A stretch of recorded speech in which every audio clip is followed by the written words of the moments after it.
Hi, I'm Heidi and I'm with the Dragonfly Center. This session is going to be going over the Who Do You Tell program for teachers and parents. Throughout this session, you're going to see myself and Jessie. We'll be going over how you can support your child who is in the Who Do You Tell program. Child sexual abuse definitions vary according to the source that you use.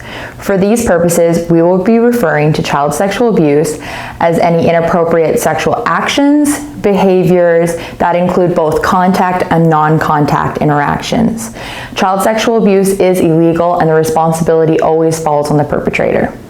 For the purposes of Who Do You Tell, we define child sexual abuse as when a bigger, older person touches or looks at a child's private parts for no good reason, when a bigger, older person has a child touch their private parts for no good reason, or when a bigger, older person shows a child pictures, magazines, movies, and books of naked people.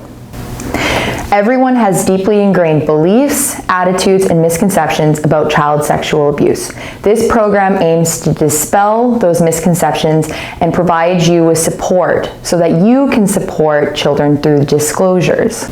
Did you know that 1 in 3 Albertans will be sexually abused before the age of 18? When we start to look at the victims of child sexual abuse, it can be anyone.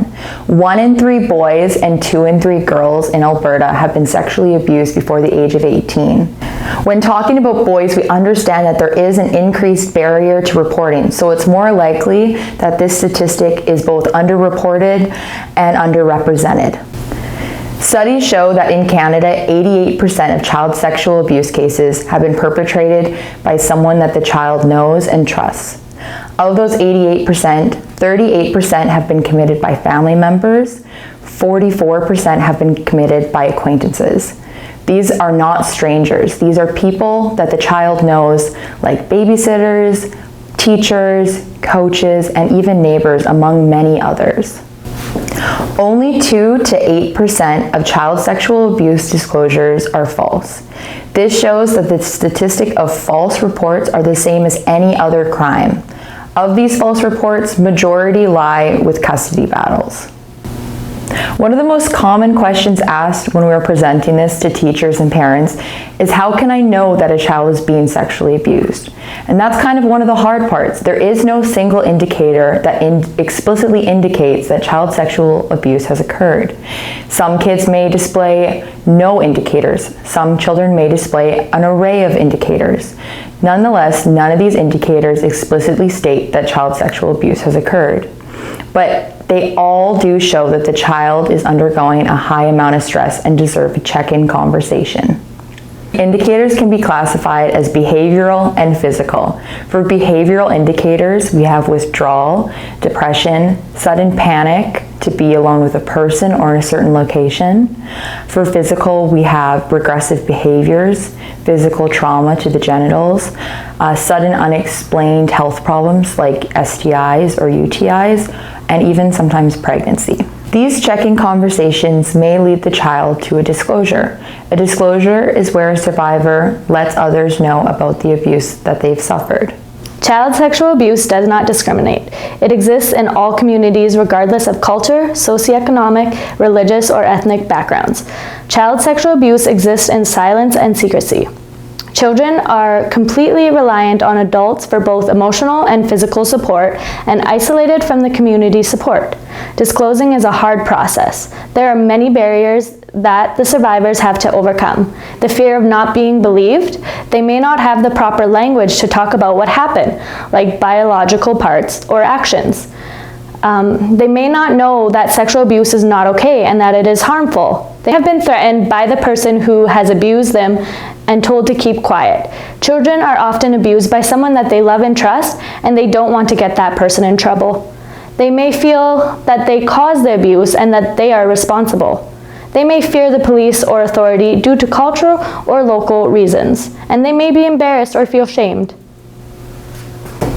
Some examples of check-in questions may sound like, I noticed that you don't really like going to grandma's anymore. That's different for you. Has anything happened that made you change your mind? Or, I care about you and I want to help you. If there's anything you need to talk about, you can always talk to me.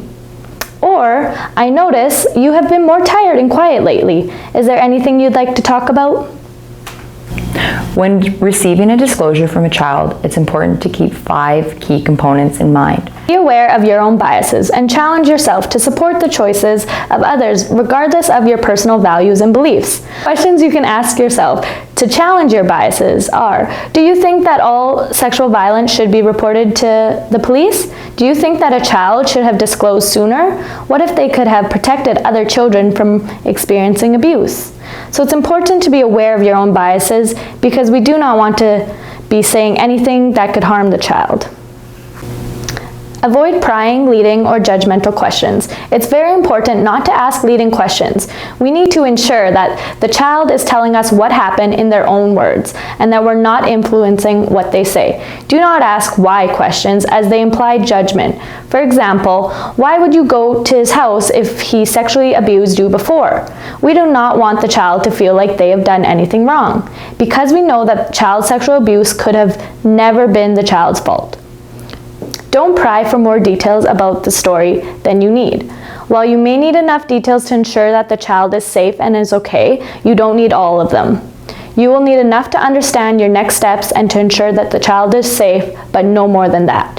If the child wants to give details, we don't want to shut them down. Be open. They have chosen you to disclose to. That speaks volumes. They feel safe and supported with you. Watch your body language. Be aware of the physical space between you and the child. Because adults are bigger than children, we want to make sure that the child feels comfortable and not intimidated at all. Keep your body language open and warm. Look for indicators that they feel comfortable or uncomfortable with the space. Things like the child moving their body away, no eye contact, or looking at the door might signal that the child feels uncomfortable. So do what you can to change that. Check in, adjust space accordingly. Is this space okay? Are you comfortable? Do you want to go to another room? And be aware of touch. Do not assume that someone wants or does not want a touch, such as a hug. Check in with them, and if you think they want a hug or touch, ask if they do. And if they don't, respect that. Be aware of your own comfort level with touch and any workplace policy. Make eye contact with the child, but if direct eye contact appears to make them uncomfortable, look in their general direction and do not search or pry for eye contact. Be transparent and explain your reactions. We're all human, and sometimes that means that our emotions will show on our face. Children can often internalize others' reactions, and they might think that this is their fault and that you're feeling a certain way. This can make the child feel the need to shut down or make them want to protect your feelings. If you're feeling emotional about the disclosure, be transparent and explain your emotional reaction. Saying something like, "You didn't make me cry, but I'm sad that someone did this to you." Or, "I'm not mad at you, I'm mad that someone did this to you." Or, "I'm crying because I'm so proud of you for being so brave and telling me this happened to you." All of this can go a long way and make the child feel more comfortable with your emotions. The good news is that children are incredibly resilient. When given key messages like they are believed, they can heal, the abuse is not their fault, and they are not alone, the child can begin a healthy healing journey. A study concluded that 95% of child sexual abuse cases have never been reported to an official source. This is a frightening statistic because that means that 95% of children that are being abused never get the support that they need, even though there are mandatory reporters. In Alberta, a mandatory reporter is anyone over the age of 18 that suspects abuse. It is not your job to determine abuse or investigate the abuse. This can include a disclosure from the child, indicators or stressors of the child, or a gut feeling that abuse is present. When mandated reporters do not report, they may give the message that the child doesn't matter, that the child is not worth the trouble, that the child is worth less than the abuser, that it is okay for the child to be abused, and that it's okay for the child to not receive the supports that they need. As educators, we never go into a school looking for a disclosure, but with the nature of the Who Do You Tell presentation, disclosures from children often occur, so we allow time to privately speak to them following the presentation. While the exact process following a disclosure differs based on the type of disclosure received, an educator may follow some of the steps. Now, this may lead to some questions regarding the Who Do You Tell program. In the Who Do You Tell program, we emphasize 3 key messages. First, a child has the right to say no. Second, it is never the child's fault when abuse occurs. And third, that when abuse occurs, a child has to tell a safe adult. Who Do You Tell provides programming to public, private, Catholic, and chartered schools. The Who Do You Tell presentation begins with an introduction where we begin to learn the names of the children. Then we go through different kinds of touches. This includes okay touches, not okay touches, and a different kind of not okay touch. Then we go through identifying the private parts. Then we go through a game where we identify key aspects of okay touches and not okay touches and key aspects surrounding child sexual abuse. Then we go through okay secrets and not okay secrets. And then we watch a video or read a storybook regarding some of the key messages throughout the program. In 1996, Leslie Tootie from the University of Calgary researched how effective the Who Do You Tell program was.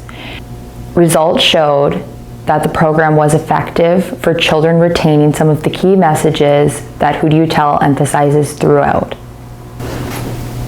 You may be wondering how you can assist the Who Do You Tell program. First, have a discussion with your child about the Who Do You Tell program before they get the presentation. Second, follow up with your child after the presentation. Ask how they felt. Ask what they thought. Third, continue the conversation. Talking to your child and endorsing these key messages that the Dragonfly and the Who Do You Tell program display throughout the presentation is important. You may wonder if this program will frighten your child.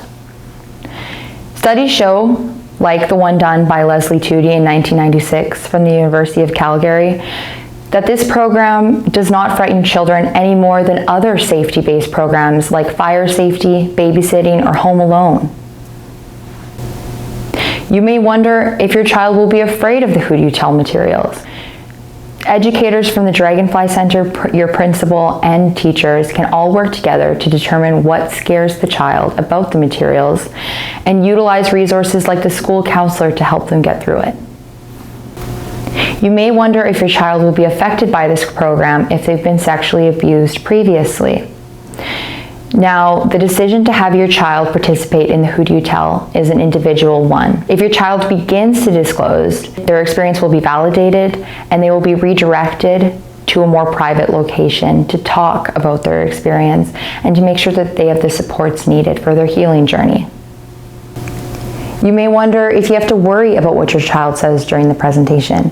Again, if a child spontaneously discloses in the midst of the presentation, our educators will validate the experience and redirect the child to a more private location so they can get those supports needed. If you're looking for further resources regarding Who Do You Tell or the Dragonfly Center, you can always visit us at our website, linked here. We do have a confidential chat that runs from 9 a.m. to 9 p.m. where you can ask questions regarding sexual abuse or regarding our education programming.